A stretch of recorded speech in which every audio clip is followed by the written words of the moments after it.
This is on Collins Aerospace Industries. What they have done was they've just scrubbed the spacesuit that they're building.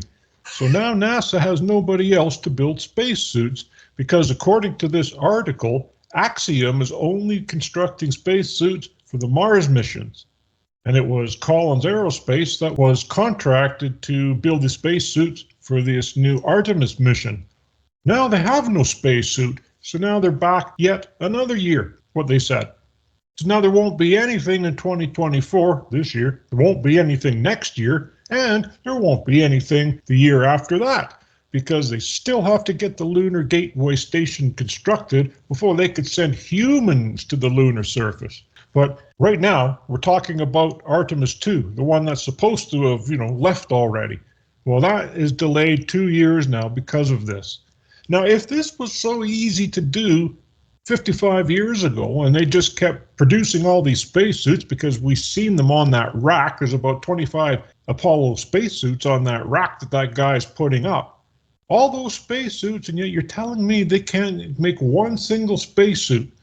Not one of these companies that can make a spacesuit, that can produce a spacesuit that's going to protect those astronauts in that environment of space.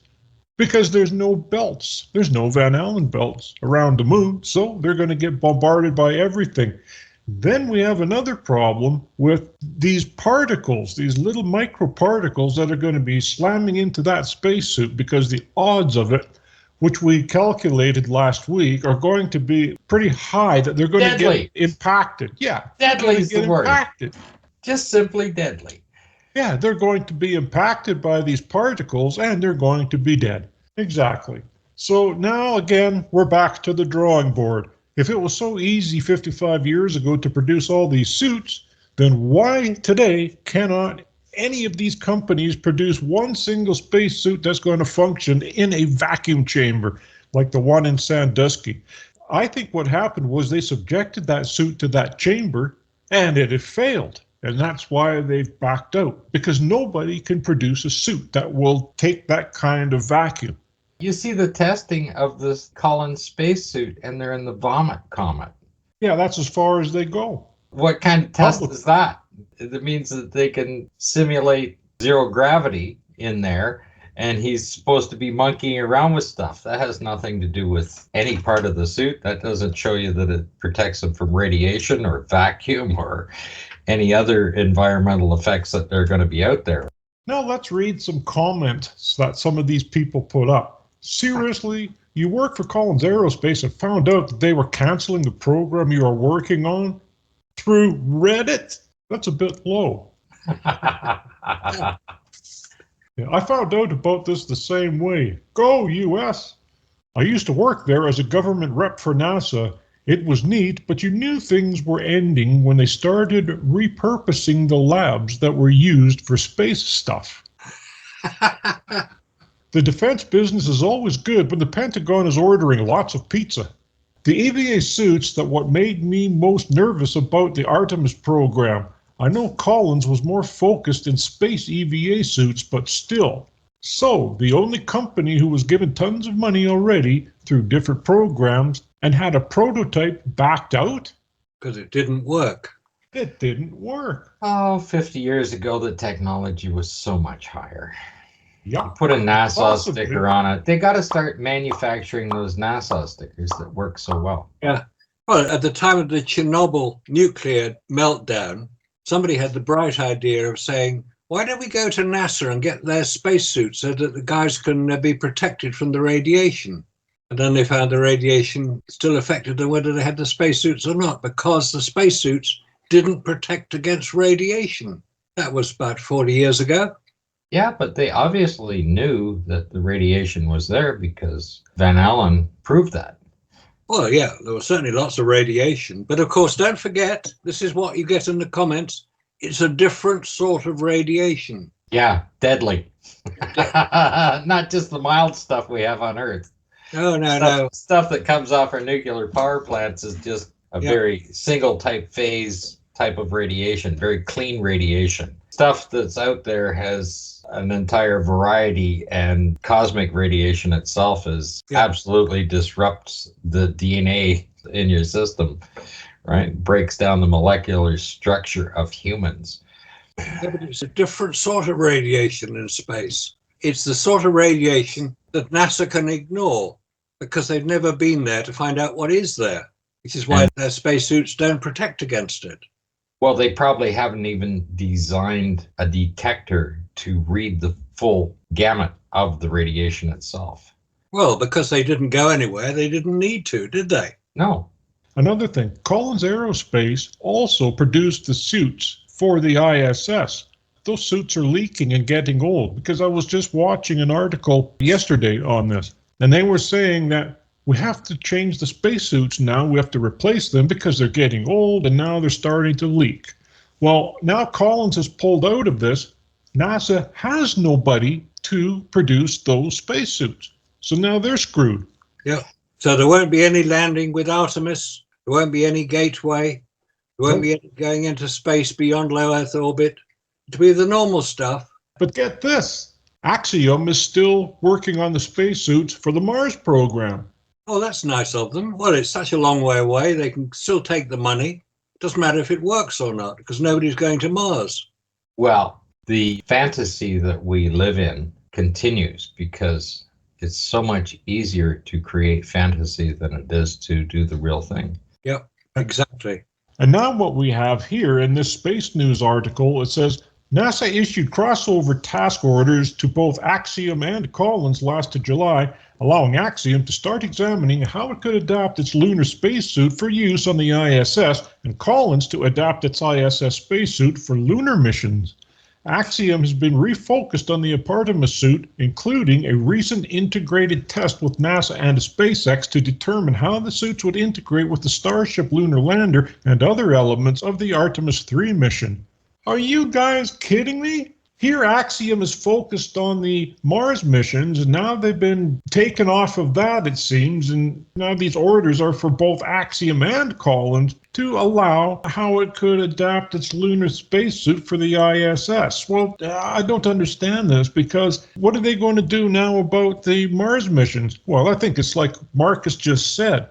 They're not going anywhere. They're not going to Mars. They haven't even made it to the moon yet. No, they haven't. They haven't made it with Artemis. The only Artemis rocket that's got to the moon was unmanned. It had dummies on board. I suppose all Artemis missions are going to have dummies on board. Yeah, they had 3 dummies on board instead of 2. Yeah. I'm just looking up a little bit here, just in a little Google search, and it says, what's the next generation spacesuit for Collins? And it says, NASA tasks Collins in 2022 with developing the next generation EMU, this extra mobility spacesuit. And it's going to be lighter, more flexible, and able to accommodate more body sizes, right? And it said because the current generation of spacesuits for the ISS were designed in the 1970s when astronauts were fully male. So they're having difficulty designing a spacesuit to accommodate the structure of a woman in the spacesuit. And then the average cost of these spacesuits is between $15 and $22 million a piece. Whoa, that's pricey. Yeah. All of that technology and then development, they're spending all of that money for the spacesuits to develop them, when a costume designer can certainly modify a suit for male and female uses, and with flexible materials would be able to expand and shrink to accommodate different body sizes and stuff, right? The last thing I saw on the ISS is they only had, like, there's 6 or 7 people on board and they only had 3 spacesuits. I mean, if you have a leak, they can't close off any of the quadrants because they always have hoses and cables and stuff running through, so they couldn't possibly close the door. And then, of course, the environmental section is a separate pod. The bridge is on a separate level. Nobody ever goes, you never see anybody on the bridge of the ISS. You have to fly this thing, right? You have to make adjustments for it to keep it in a stable orbit.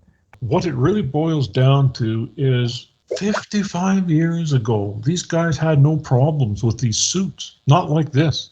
Nope. I mean, how can they say they've gone anywhere when they can't even build one suit that viable. No, then the fact of the matter is they were in an unknown environment, never had any problems with them. They took a suit that lasted for a couple of hours for Apollo 11 and turned it into 8 hour for an EVA.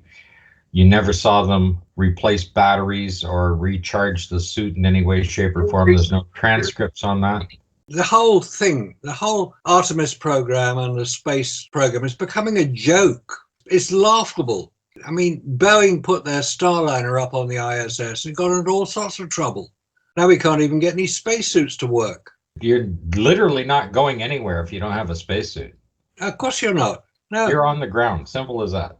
They're supposed to be on the moon by now. I mean, that was the plan. I mean, this whole moon landing stuff started back in 2004. That's 20 years ago.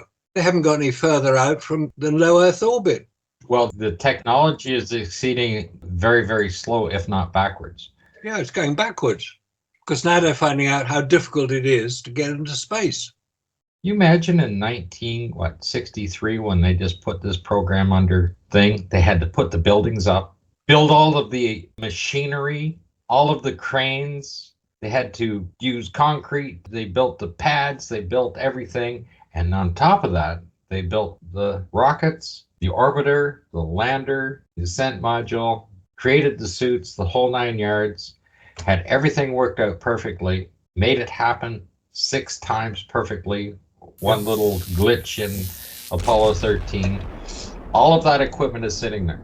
Has been built, finished, and sitting and tested. And it all worked perfectly, didn't it? There were no problems. That's what they claimed. Yes, that's what they claim. And that equipment, those buildings are still there. The launch pads are still there. The rockets, the lander, everything are sitting in museums. It's all there.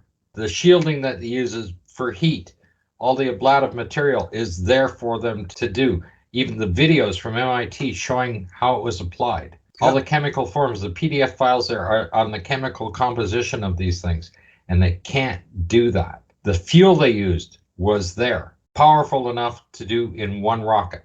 All of that stuff. The sound deadening material that they must have used in the rocket to keep those astronauts alive must be there. The guidance system could be set in on the back of your watch, right? By comparison, the amount of computers they needed, the hundreds of tons of computer equipment that they would need, the systems like that, able to land, soft land successfully and keep humans alive in an environment. And they can't deal with this environment today. No, well, don't forget, Scott, we got 400,000 people who worked on all this back in the 60s. Absolutely. They were doing the best job they could. They weren't faking anything. Everything was handmade. Now we have computer technology that can't match it. Yeah, and they use slide rules to design it. And they get the guidance systems, everything else. It took 3 days to get to the moon because they figured out the way to use the least amount of fuel. Yeah. And worked out that flight path for it that worked out perfectly. And they had the lunar orbit rendezvous all worked out. Come in 6,000 miles an hour, 60 miles off the thing, 1 hour rotation around the moon, the whole 9 yards. Now it takes, 6 days to get there? How does that happen? The moon get farther away? No, What's going on? They're going the scenic route. Yeah. How could they miss that much in the calculations for the most fuel-efficient flight path? But that escape velocity is just an incredible thing because it has to be exact. You're using no fuel the rest of the trip. Yep, no, that's true. All right, let's have a look at this. Something that I didn't really pick up on the last time I had a look at this, but this is the Apollo 17 footage here. And one of these was Harris and Schmitt, but I kind of went back a little further. And I'm looking at this and I'm going, okay, just hold on a minute here. Over here, we can clearly see where these shadows on these rocks are here. They're all on this side. There's the rock. Yep. There's the shadow. Yep. There's the rock. There's the shadow. There's the rock. There's the shadow. Same as the mountain behind. Yeah, exactly. So the shadow's on the left-hand side of this now. Okay. There's the rock. There's the shadow. So clearly, they're all on the left-hand side of this. Yep. So now what we do is we go a little further down here when this rover starts its little sweep. And then we get to here. Everything's on the opposite side. Now all the shadows are on the right-hand side. But then I thought, okay, let's go a little further. I wanted to go further than this. So you go, there's the shadows, they're still on the right-hand side. Watch what happens when we get to these astronauts.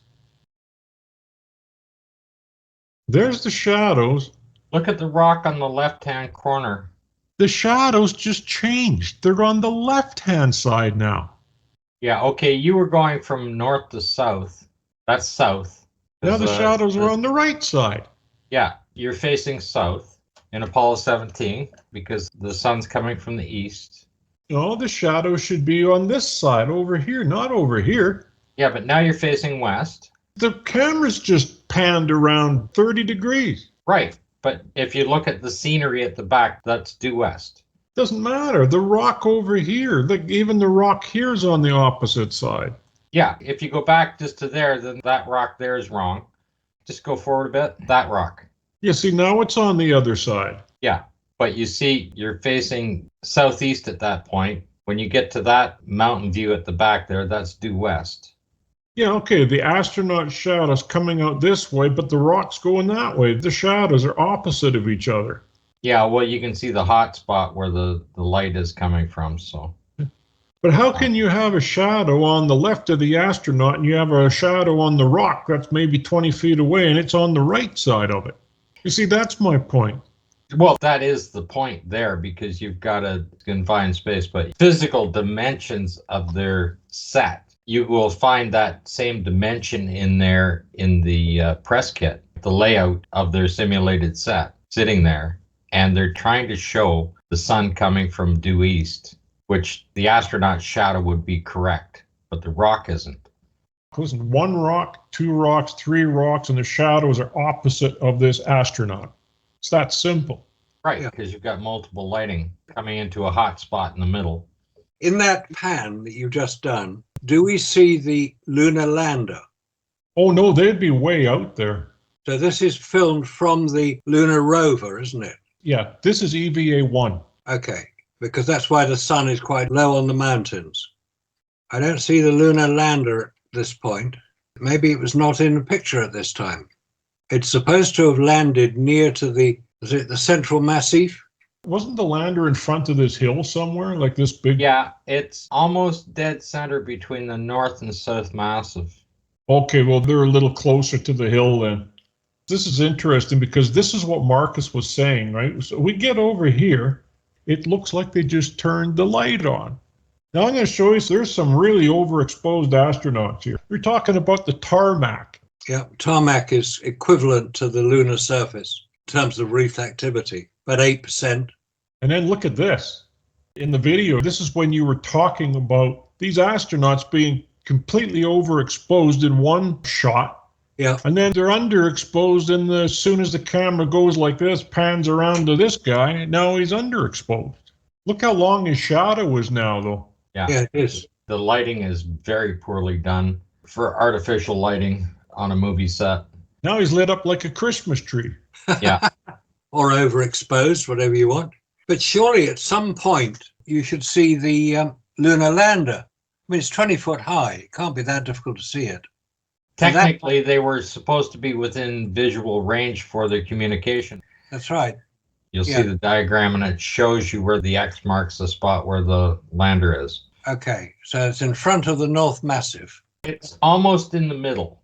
That mountain in the film that you're showing, Robert, that features quite often in the photographs. And you see the astronauts where you've got a sort of a small bump on the right and then quite a big mountain, which is probably the North Massif. See where the mountain comes down and you've got a little bump here. Now that particular feature comes up quite often in photographs. You see, and the lander is about here. In one picture it's about here, and then you see another picture where you've got the lunar rover and it's about in the same place. But they moved it down to that end of the set. And you did that when you did your presentation, Fact and Fiction, right? That's right, yes. And I was challenged on that by one of the NASA shills who said, oh, he doesn't know that it was bumpy there and the lander would have been below the viewpoint. Well, I think you made an excellent point that they had to keep the lander within sight, at least to be able to transmit pictures. They were filming it on video. It had to be direct line of sight. And they had to see where the bloody lander was. If they had a problem, they know where to go when they needed to get back. That's the problem you have with the Rover, because the equipment on the Rover was supposed to be able to calculate the distance and direction they were away from the LEM itself. That's right, yeah. And they're supposed to have a computer to calculate that, and the computer measures the rotational speed and direction of the wheels. And it all has to go through a computer. So it measures how far the steering is turned on the wheels itself. And now it has four-wheel steering. So then it calculates how many times the wheels rotate when the wheels are turned a certain position. And it calculates not only the total distance they traveled, but it calculates how far they are away and the direction from the LEM. Well, when in actual fact, some people stated that when they were looking at it because they thought there was a compass on the dashboard. And NASA doesn't know what a sundial is, so they call it a sun shadow device, is what they call it. Right.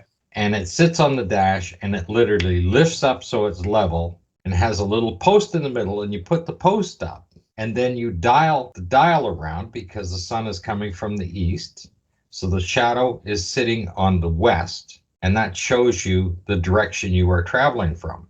But in the middle of that, they have three little gauges that show you range and distance and everything else. And the computer is supposed to display the distance away from there, when in actual fact, that's nothing more than a gear-driven counter off the wheels, just like any other odometer in a 1960s car. Yeah, same thing. So you can't change those numbers because they're locked together by gears. Yeah. Right? It can only count forward or backwards if you're going in reverse. Going backwards, it would count it down or count it up. But when you're traveling back towards the LEM, it's not going to count down and show you the range. But of course, they claim it is. They claim that there's a computer on board to do that. Well, first of all, a computer in the 1960s is going to be the size of a house to do those calculations. It's going to need a good sized generator because you're going to need at least a 200 amp service to run all of that equipment. Yep. Then you're going to need 40 guys with swipe cards on there. But they claim this computer is underneath, right along the frame rail across the front of the Rover. And of course, I have looked at that frame rail and there's nothing there. No, of course not. I mean, NASA can say what it likes because nobody can actually challenge it. But you're challenging it. You're saying they've got a computer on the Rover to calculate how far away it is from the lander. And you're saying it can't do it. So NASA's lying to us again. And not only that, the guy that stated that that was an actual compass up there, now you need a magnetosphere around the moon. Well, there isn't one. Yeah, how do you get north, south, east, or west if you don't have anything for a compass to calculate? It was all fake anyway. And you see now, if you look at documents on the moon, you'll see that they have the North and South Pole as we look at it, which is the North Pole is at the top of what we view, and the South Pole's at the bottom. And then if you look at other ones, it now has a celestial pole, which is in the middle because it's rotating around. And they're claiming that would create the magnetosphere because it's rotating on the celestial pole. But their grid longitude and latitude is based on the other pole. And that's where their landing sites are based on. That's where all their calculations are based on, not the celestial pole. So again, having a compass up there doesn't work. The reason why it has north, south, east, and west is because it's a sundial or a sun shadow device, as NASA calls it. Here's something else that I find very strange. This is the video. It's called On the Shoulder of Giants. This is Apollo 17. Now, look at how they've molded this in. Well, it was raining and the ground got a little dark, so it doesn't match the hills anymore. How can this hill, look at the color. Again, it's all pillowy, so is this. But look how they blended it right into this surface here. They had to have airbrushed this with the optical printer. Oh, look at the junk right there. There's a couple pieces of equipment. If you zoom in on that, you'll see the H pattern off a hydraulic device like a tractor frame or whatever. You zoom in, that's off a piece of machinery that runs off hydraulics because you can see the H pattern where the quick connects go on for the hydraulics. It's just unbelievable. surely there'd be more craters in that view. I mean, that's showing, we're told, about 100 yards back from that viewpoint to the mountains behind. There's only one crater. Well, look at how fast the detail disappears. When they were blending that in, they brought it right up to the edge of the crater. Then there's no detail in any of it. Yeah.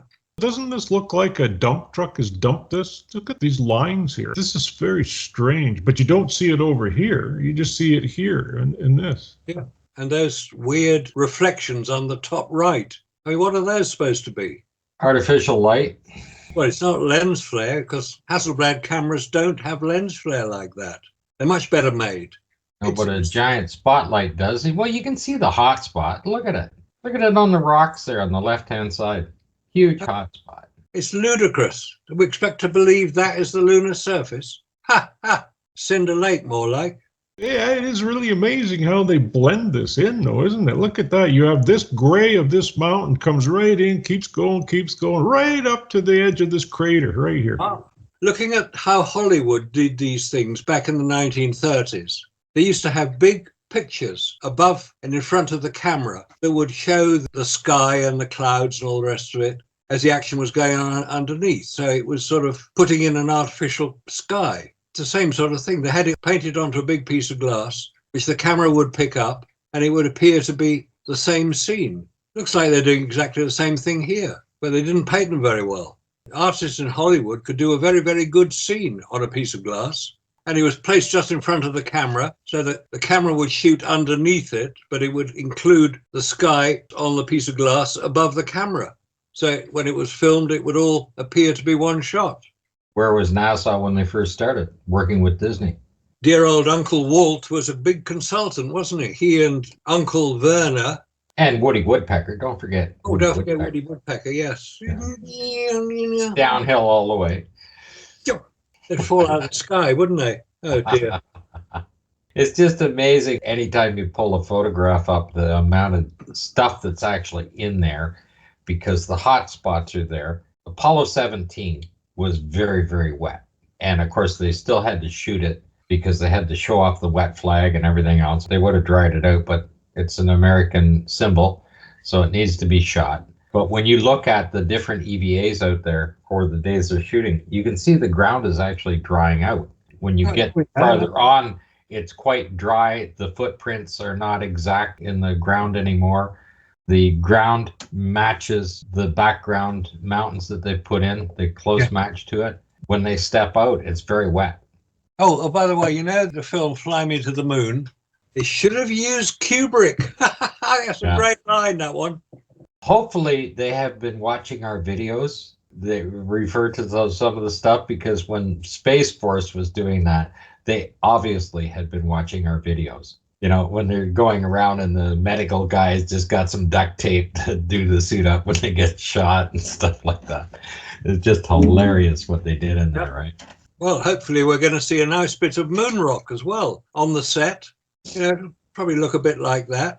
And then we'll see if Scarlett Johansson can come up with a really plausible story, because she's the one who's brought in to fake the moon landings. I mean, this is a major Hollywood film. It's got Magic Mike in it as well, Channing Tatum. Anyway, so it's almost as if they're laughing at NASA by producing this film. I mean, if they really thought it was real, why did they even bother thinking about a story like that? No, it's because Hollywood know perfectly well that what we've been saying and what a lot of people have been saying is perfectly correct. They faked the whole thing because they couldn't get there. And if anybody can prove us wrong on that, please do so. Don't make any ridiculously ad hominem attacks on us. Produce the evidence to show that NASA landed humans on the moon. And if you can't do it, you'll have to agree that they faked it. Faked it.